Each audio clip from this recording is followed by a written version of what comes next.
KELOLAND Media Group presents Veterans Voices, honoring those who served.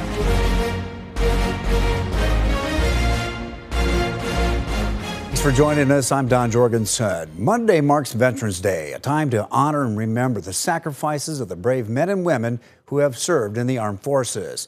Coming up in this half-hour special, we will highlight a local organization working to give our veterans the thanks and honor they deserve. Plus, how a statewide program is working to make sure South Dakota's fallen heroes are not forgotten. Then later, we're going to take you to the Black Hills National Cemetery, and we'll hear from a Vietnam veteran as he shares his story. Nearly 2 decades ago, the very first honor flight in the country landed in Washington, D.C. In 2017, Midwest Honor Flight was formed. The goal? To give veterans from across KELOLAND the opportunity to experience the memorials dedicated in their honor. KELOLAND's Tom Hansen joins us now with a closer look at what these trips mean for our veterans. Well, I'm here with Aaron Van Beek with Midwest Honor Flight. Thank you for joining us. Thanks for the opportunity. Yeah, so this has been quite a year for your organization, hasn't it? It really has. One of the busiest that we've had, with over 6 flights of over 250 veterans each season getting the chance to go out to D.C.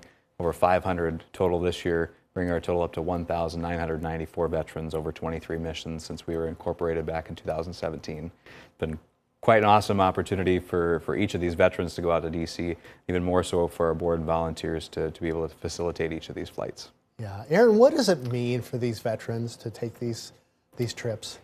It is a life-changing day. For some veterans, it is ranked up there with the date of their wedding and the birth of their children. And for every single veteran, they come away with something different. Our World War II veterans, they were celebrated as victors that saved the world when they came back home, and for them now to be celebrated once again, seeing the memorial that was built 60 years after that conclusion of that war really brings some closure to what their service and sacrifice meant to the world. Our Korea veterans, knowing exactly that what they went through was a war. It's no longer the forgotten war, with the memorial dedicated there and getting some closure through that as well. Our Vietnam veterans, seeing the wall and having the emotions with their buddies that maybe didn't come home, and especially the welcome home that they didn't get, and getting all of that thanks and gratitude and respect throughout the day. It's a life-changing day for them too. Yeah. What are some of the stories that stick in your brain, your mind, Yeah. right? Yeah. There's so many stories. Each veteran has a different perspective on this day. But some of the ones that stick out, we had a Korea veteran one time. There was a group of school kids that were greeting us, and he had his Korea veteran hat on, and his words, a boy of Korean descent came up and he said, "Thank you for saving my family from the communists." And for a little 7-year-old to know exactly what that hat meant really speaks volumes to his family on what exactly that meant for the Americans to be out there serving and protecting. Wow. and trying to save the family and all those that were in Korea. We had a Vietnam veteran one time too. He said he got off the bus in the Sioux Falls Arena when we had the big welcome home. He said, "I had flashbacks to when I got off the bus in California, when I was spat at, when I was called names, and he said that triggered something. But then I opened my eyes again, and I saw my wife, I saw my kids, and I saw my grandkids all in the stands clapping and cheering and welcoming us home." And he said, "I just fell to my knees and I wept. The war was finally over." Wow, wow. So how does someone become a part of this? Absolutely. We're currently taking applications for any veteran that served from 1941, the start of World War II, through the end of Vietnam in 1975. And so any veteran that served during that time is eligible for an honor flight as long as they haven't already taken one. And then we also need volunteers, whether that's on the flight as guardians, if there's individuals that want to go along and participate. We're always looking for volunteers on flight, but also throughout the year for fundraising efforts and just making sure that these veterans have the best opportunity that they have and the best day for many of them in the last few years of their lives here. And of course, donations are always vital too to make these missions possible. Yeah. So is there a waiting list? There is a waiting list. Currently, we have over 500 veterans on that waiting list, and that's just, again, from World War II through Vietnam. But our hope is, as more memorials are built to the later generations of wars, that we continue to offer that experience to other veterans as well, but currently just World War II through Vietnam. And, curious, how are these flights funded? Not on hugs and kisses, believe it or not. You know, that's kind of our running joke with that. It's about $175,000 per flight that we take, and that's all done through the grassroots efforts of community organizations, through donations, through grants that we're able to apply for. None of that is government funding. We don't get any subsidies. We unfortunately don't get a free plane, but it's the least we can do for these veterans. It's absolutely the least that we can do, considering that they were willing to give their entire life for the freedoms that we enjoy here today. Yeah. So individuals can donate, of course, right? Absolutely.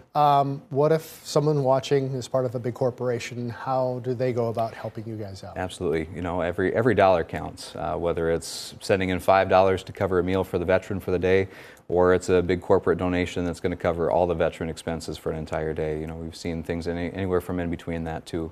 And MidwestHonorFlight.org/donate is the best place to go and find out all the information on what it really entails to sponsor a veteran. Every $853 that we raise will send one veteran on a future flight. I'm sitting at home and I don't really have the money to give you, but I'd like to give you my time. What do I do? Absolutely. Also can visit our website and fill out an application for volunteers. And we've got opportunities all throughout the year, not only just for on flights, but to call the veterans and give them the good news that they're going on the flight ahead of the flight, to stuff packets that go out to all the veterans, to stuff goodie bags and get things ready for the flight itself, and then, of course, to actually see the flight off early in the morning at the airport, too. Yeah. What can people do to honor their veterans out there? You know, a simple thank you goes a long way to a veteran. You'd be surprised how many veterans just get choked up just because someone, a random stranger, says, "Thank you for your service." It's pretty impactful for them. But you know, letters and cards are also important to just show these veterans exactly how much they're appreciated. And you know, just giving them a moment of your time will go a long way in making their day and seeing just how much the American people appreciate their service and sacrifice. Yeah. You started out as a volunteer. Yeah, a 20-year-old in college thinking that this would be a one and done flight, and now we're 23 flights in. We've got at least 5 in the works for next year again, and no time of really slowing down. We continue to have more veterans. I wouldn't be surprised if we were closer to 700, 800 on our waiting list by the time of the new year starts, but it's a good problem to have. We hope to run out of veterans before we run out of money, of course, and so far that trend has been keeping up. Where we've had the funding to be able to schedule so many more flights in advance and continue facilitating these flights, these honor flights for our veterans. Well, thanks for what you do, and thank you for joining us. Absolutely. Thank you. All right. We've included a link to Midwest Honor Flight's website where you can find contact information and how you can support its mission to honor our veterans. That's with this story on KELOLAND.com. Coming up after the break, honoring South Dakotans who paid the ultimate sacrifice. We're going to tell you about the Fallen Heroes Bridge Dedication Program and how it's keeping their memories alive. You're watching a special Inside KELOLAND Veterans Voices.